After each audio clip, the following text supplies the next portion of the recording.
मनुष्य के सामने सबसे बड़ा प्रश्न यह नहीं है कि भगवान है या नहीं।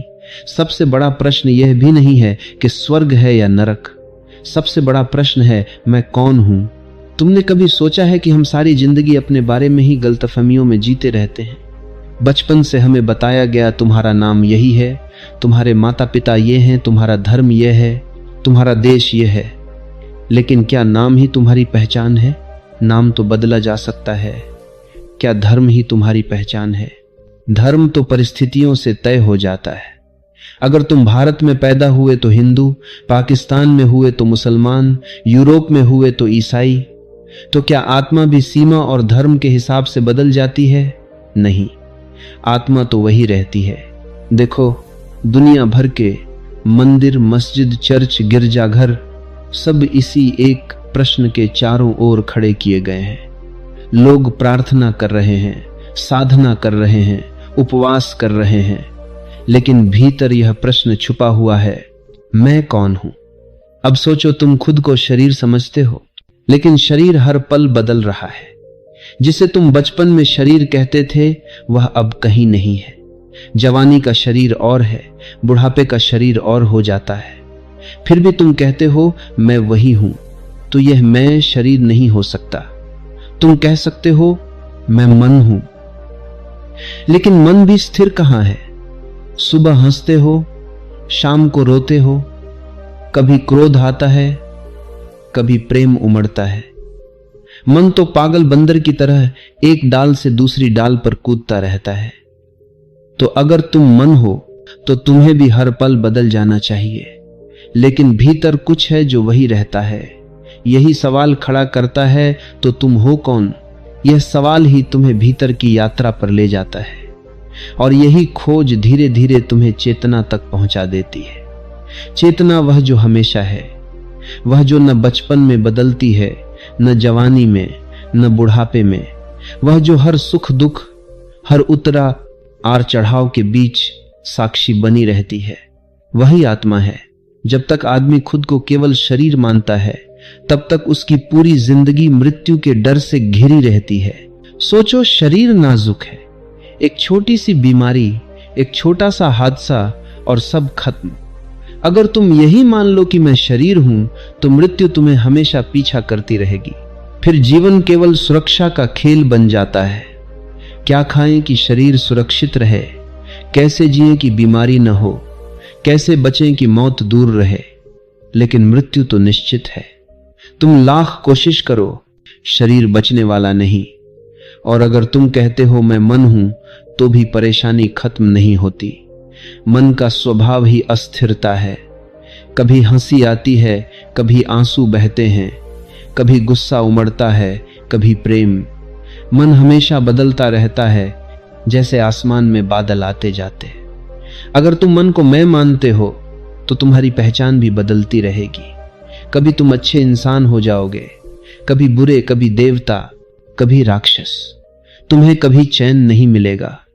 लेकिन अगर थोड़ा सा ठहर कर, थोड़ी सी सजगता से देखो, तो तुम्हें एक अद्भुत खोज होगी। तुम देखोगे कि शरीर बदल रहा है, मन बदल रहा है, लेकिन कुछ है जो कभी नहीं बदलता। बचपन में भी वह था, जवानी में भी वही है, बुढ़ापे में भी वही रहेगा। जब तुम रोते हो तब भी वह मौजूद है, जब तुम हंसते हो तब भी वह मौजूद है, जब तुम सोते हो तब भी वह गवाही दे रहा होता है। वह है चेतना। यही तुम्हारा असली घर है। शरीर तो जैसे कपड़े हैं जिन्हें तुम पहनते हो और छोड़ देते हो। मन तो जैसे एक उपकरण है जो विचारों के रूप में चलता है, लेकिन चेतना वह तुम्हारी जड़ है, तुम्हारा केंद्र है, तुम्हारा शाश्वत स्वरूप है। याद रखो, शरीर तुम्हारा घर नहीं है, मन तुम्हारा घर नहीं है। तुम्हारा असली घर चेतना है, जहां कोई भय नहीं, कोई बदलाव नहीं, केवल शांति है। चेतना को समझने के लिए तुम्हें किसी ग्रंथ, किसी शास्त्र, किसी गुरु की लंबी व्याख्या की जरूरत नहीं है, क्योंकि चेतना कोई विचार नहीं है, यह कोई सिद्धांत नहीं है, यह तुम्हारा अपना ही अनुभव है। बस थोड़ी देर आंखें बंद करो, शरीर को ढीला छोड़ दो और भीतर देखना शुरू करो। तुम पाओगे विचार आते हैं, कभी योजनाएं, कभी यादें, कभी सपने। फिर वे विचार चले भी जाते हैं, वे स्थायी नहीं हैं। फिर भावनाएं आती हैं, कभी खुशी, कभी उदासी, कभी डर, कभी गुस्सा। लेकिन थोड़ी देर बाद वे भी बदल जाती हैं। कोई भी भावना हमेशा के लिए नहीं टिकती। लेकिन जरा ध्यान दो, जब विचार आते हैं तब भी कोई है जो उन्हें देख रहा है। जब विचार चले जाते हैं तब भी वही देखने वाला मौजूद है। जब भावनाएं उठती हैं तब भी कोई है जो उन्हें महसूस कर रहा है। जब भावनाएं मिट जाती हैं तब भी वही मौजूद है। यही देखने वाला, यही जानने वाला ही तुम्हारा असली स्वरूप है। वह विचार नहीं है, क्योंकि विचार तो आता जाता है। वह भावना नहीं है जो मति की सर्वभावना नहीं है, क्योंकि भावनाएं तो बदलती रहती हैं। वह मन भी नहीं है, क्योंकि मन तो उछलता कूदता रहता है। वह जो हर चीज का साक्षी है, वह जो हर चीज को देखता है पर खुद कभी नहीं बदलता, वह है चेतना। और यही चेतना ही तुम्हारी आत्मा है। देखो, यह कोई कठिन साधना नहीं है। यह तो अभी इसी क्षण तुम्हारे भीतर उपलब्ध है। अभी तुम सुन रहे हो तो सुनने वाला कौन है? अभी तुम समझ रहे हो तो समझने वाला कौन है? अगर तुम थोड़ा गहराई से देखो तो पाओगे तुम वह शरीर नहीं जो बाहर बैठा है, तुम वह मन नहीं जो विचार कर रहा है, तुम वही हो जो सबको जान रहा है। यह जानने वाला न कभी पैदा होता है न मरता है, वह शाश्वत है, अमर है। और जब एक बार तुम इसे पहचान लेते हो तो तुम्हें किसी और पहचान की जरूरत नहीं रहती। तुम्हारा नाम, तुम्हारा धर्म, तुम्हारा समाज, तुम्हारी सफलता सब झूठी पहचाने हैं। तुम्हारी असली पहचान सिर्फ यही है, तुम चेतना हो। लोग आत्मा को खोजते हैं जैसे कोई चीज खो गई हो, जैसे किसी का चश्मा खो गया हो और वह हर जगह ढूंढ रहा हो, कभी मेज पर, कभी बिस्तर पर, कभी किताब के अंदर। लोग सोचते हैं कि आत्मा भी कहीं शरीर के भीतर छुपी होगी, जैसे दिल में या दिमाग में या किसी खास जगह पर। लेकिन यह खोज ही गलत दिशा में है। आत्मा कोई वस्तु नहीं है, वस्तु हमेशा बाहर होती है। तुम पत्थर को छू सकते हो, पानी को पकड़ सकते हो, फूल को सूंघ सकते हो, लेकिन आत्मा को तुम न छू सकते हो, न पकड़ सकते हो, न देख सकते हो। क्यों? क्योंकि आत्मा वस्तु नहीं है। आत्मा तो तुम्हारा ही होना है, वह तो तुम्हारी उपस्थिति है। जैसे दीपक जलता है तो प्रकाश अपने आप फैलता है। तुम दीपक को छू सकते हो, लेकिन प्रकाश को छू सकते हो क्या? प्रकाश तो केवल अनुभव किया जा सकता है। वैसे ही शरीर एक दीपक है, लेकिन जब जीवन का दीपक जलता है तो चेतना की रोशनी चारों ओर बिखर जाती है। तुम चेतना को पकड़ने की कोशिश करते हो, लेकिन जैसे ही तुम पकड़ने की कोशिश करते हो वह हाथ से फिसल जाती है, क्योंकि पकड़ना वस्तु के लिए है और चेतना वस्तु नहीं है, वह तो तुम्हारी ही प्रकृति है। क्या तुम्हें कभी यह सवाल करना पड़ता है कि क्या मैं हूं? नहीं, होने का अनुभव तो हमेशा है। तुम हो, यही सबसे बड़ी सच्चाई है। पर यह होना ही आत्मा है। जब तुम कहते हो मैं हूं, तो यही मैं हूं आत्मा की सबसे पहली झलक है। लेकिन जब तुम कहते हो मैं यह हूं या मैं वह हूं, तो तुम वस्तुओं से खुद को जोड़ लेते हो, कभी शरीर से, कभी मन से, कभी रिश्तों से, और तभी भ्रम पैदा होता है। आत्मा कहीं छुपी नहीं है कि तुम्हें खोजनी पड़े। आत्मा हमेशा यहां है, अभी है। बस तुम उसे पहचान नहीं पाते क्योंकि तुम बाहर की चीजों में उलझे रहते हो। आत्मा को ढूंढने का अर्थ यह नहीं कि कहीं बाहर से इसे लाना है। आत्मा को ढूंढने का अर्थ है अपनी आंखों से बाहर की धूल हटाना, अपने भीतर की सजगता को जगाना। और जैसे ही तुम सजग होते हो, तुम्हें पता चलता है आत्मा कोई वस्तु नहीं, आत्मा ही तुम्हारा होना है, तुम्हारी उपस्थिति है। तुम सोचते हो कि मनुष्य दुखी क्यों है? क्योंकि उसने कभी खुद को जानने का साहस ही नहीं किया। वह अपनी पूरी जिंदगी दूसरों को जानने में, दुनिया को जानने में, पैसे, पद, प्रतिष्ठा और संबंध जुटाने में खर्च कर देता है। वह बाहर बाहर दौड़ता रहता है। कभी सोचता है धन आ जाए तो सुख मिलेगा, कभी सोचता है पद मिल जाए तो संतोष मिलेगा, कभी मान्यता, कभी प्रशंसा, कभी प्रेम पाने की कोशिश करता है। लेकिन यह सब बाहर का है और बाहर की दौड़ कभी खत्म नहीं होती। जैसे ही एक लक्ष्य पूरा होता है, दूसरा सामने आ खड़ा होता है। यह दौड़ अनंत है और इसी दौड़ में आदमी भूल जाता है कि उसके भीतर ही खजाना पड़ा है। वह सोने का है लेकिन भीख मांगता है। वह राजकुमार है लेकिन भिखारी की तरह जीता है, क्योंकि उसे अपने राजमहल का दरवाजा ही याद नहीं। जब आदमी चेतना से कट जाता है तभी अज्ञान पैदा होता है। अज्ञान का मतलब यह नहीं कि तुमने किताबें नहीं पढ़ी।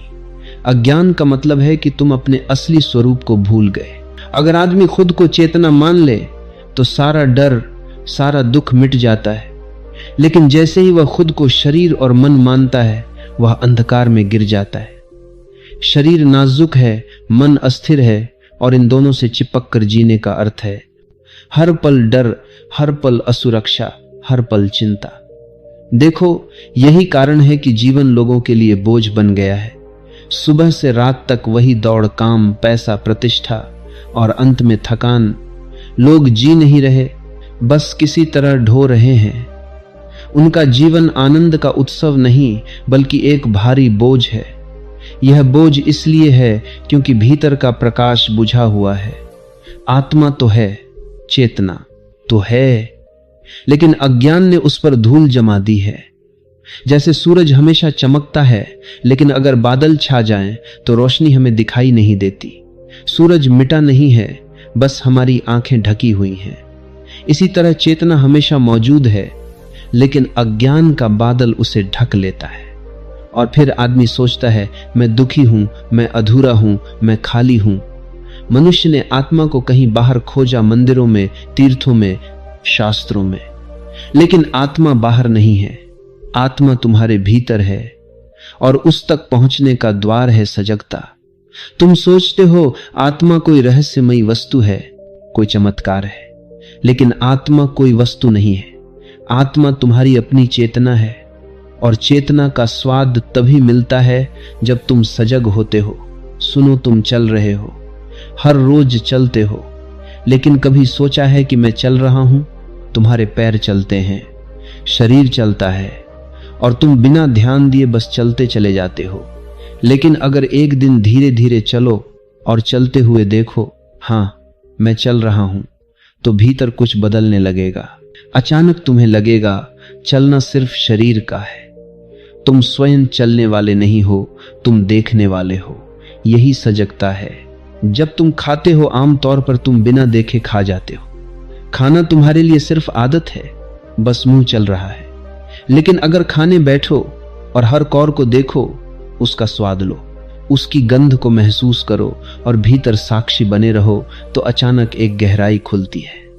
तुम पाते हो शरीर खा रहा है, मन स्वाद ले रहा है, लेकिन तुम तो केवल देखने वाले हो। यही सजगता है। तुम बोलते हो, रोज बोलते हो, लेकिन जो बोल रहा है उसे कभी देखा? शब्द आते हैं, जुबान से निकलते हैं। कभी रुक कर देखना ये शब्द कहां से आ रहे हैं, कौन बोल रहा है। अगर तुम भीतर साक्षी बने रहो तो पता चलता है शब्द शरीर और मन के माध्यम से बह रहे हैं, लेकिन तुम तो मौन साक्षी हो। तुम बोलने वाले नहीं, तुम देखने वाले हो। यही रहस्य है। सजगता ही आत्मा का द्वार है। तुम जो भी करो उसमें सजगता ला दो। चलो सजग होकर चलो, खाओ सजग होकर खाओ, सोचो सजग होकर सोचो, और फिर देखना धीरे धीरे एक अद्भुत अनुभव होता है। तुम्हें एहसास होगा मैं शरीर नहीं हूं, मैं मन नहीं हूं, मैं सिर्फ चेतना हूं। और जैसे ही यह अनुभव घटित होता है, जीवन की दिशा बदल जाती है। फिर बाहर दौड़ने की जरूरत नहीं रहती। फिर तुम जान जाते हो कि परमात्मा कहीं और नहीं, उसी चेतना में प्रकट है जिसे तुम आत्मा कहते हो। मनुष्य का सबसे बड़ा डर है मृत्यु का डर। मृत्यु केवल एक परिवर्तन है, लेकिन यह सत्य केवल वही जान सकता है जिसने सजगता के माध्यम से अपनी चेतना को छू लिया हो अन्यथा मृत्यु बाहर से बड़ी भयावह लगती है। तुम सोचते हो सब खत्म हो जाएगा, तुम्हारी दौलत, तुम्हारा परिवार, तुम्हारी पहचान सब छिन जाएगा, और क्योंकि तुमने कभी अपने भीतर झांक कर नहीं देखा, तुम डरते हो। लेकिन जिसने भीतर देखा, जिसने आत्मा को जाना, उसके लिए मृत्यु एक उत्सव बन जाती है। वह मुस्कुराकर मृत्यु को गले लगाता है, क्योंकि उसे पता है मैं शरीर नहीं हूं, मैं मन नहीं हूं, मैं चेतना हूं, और चेतना अमर है, शाश्वत है, अनादि है। मृत्यु तुम्हारा अंत नहीं है। मृत्यु तो केवल एक द्वार है नए जीवन में प्रवेश का, और जो सजग है, जो जागा हुआ है, उसके लिए मृत्यु भी एक गहरी नींद जैसी हो जाती है, जिसमें सुबह नया सूर्योदय होता है। जिस क्षण आदमी अपनी चेतना को जान लेता है, उसी क्षण उसका जीवन रूपांतरित हो जाता है, क्योंकि तब उसे यह स्पष्ट दिखाई देने लगता है कि मैं अकेला नहीं हूं, मैं वही चेतना हूं जो सब में बह रही है। लेकिन प्रश्न यह उठता है कि इसे जाना कैसे जाए। सिर्फ बौद्धिक समझ काफी नहीं है। किताबें पढ़कर, शास्त्र रटकर या बहस करके आत्मा का अनुभव नहीं होता। अनुभव की राह एक ही है, ध्यान। ध्यान का अर्थ है भीतर उतरना, भीतर उस जगह तक पहुंचना जहां न कोई विचार है, न कोई कल्पना, न कोई शोर, जहां केवल शांति है, जहां केवल मौन है, जहां केवल साक्षी भाव है। जब तुम आंख बंद करते हो और अपने भीतर झांकते हो, तो सबसे पहले तुम्हें विचारों की भीड़ मिलेगी। मन लगातार भागता है कल की यादों में, भविष्य की योजनाओं में, कभी खुशी, कभी दुख, कभी आशा, कभी निराशा। मन एक बंदर की तरह कूदता रहता है। लेकिन अगर तुम धैर्य रखो, अगर तुम बिना भागे, बिना दबाए बस उन विचारों को देखते रहो, तो धीरे धीरे यह भीड़ शांत होने लगती है। याद रखो, तुम शरीर नहीं हो। शरीर तो जन्म लेता है, बदलता है और एक दिन मिट्टी में मिल जाता है। आज जवान है, कल बूढ़ा हो जाएगा। आज ताकतवर है, कल कमजोर हो जाएगा। शरीर नश्वर है। याद रखो, तुम मन भी नहीं हो। मन तो विचारों का एक झुंड है। एक क्षण हंसी आती है, अगले क्षण रोना आता है। एक पल में प्रेम, अगले ही पल क्रोध। मन हर पल बदलता रहता है। वह स्थायी नहीं है। लेकिन एक चीज है जो न बदलती है, न जन्म लेती है, न मरती है, और वही तुम्हारा असली स्वरूप है। वह है चेतना।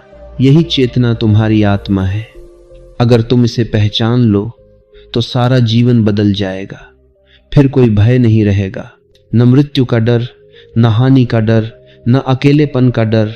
फिर कोई दुख नहीं रहेगा, क्योंकि दुख हमेशा तब पैदा होता है जब तुम अपने को शरीर या मन मान लेते हो। जैसे ही तुम चेतना को पहचानते हो, दुख मिट जाते हैं और जीवन एक उत्सव बन जाता है। हर क्षण आनंद से भर जाता है। हर सांस तुम्हें ईश्वर का उपहार लगती है।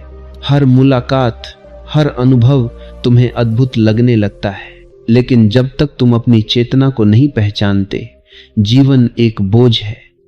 तुम्हें लगता है कि सब कुछ घसीट कर करना है, काम, रिश्ते, जिम्मेदारियां। हर दिन थकान है, हर रात बेचैनी है। और जैसे ही पहचानते हो जीवन एक मुक्ति है, तब जीना ही प्रार्थना बन जाता है, चलना ही ध्यान बन जाता है, सांस लेना ही ईश्वर का स्मरण बन जाता है। इसलिए मैं कहता हूं, सजग हो जाओ, जागो, सोए मत रहो। भीतर उस दीपक को पहचानो जो सदा से तुम्हारे साथ है। तुम्हारा असली घर वहीं है,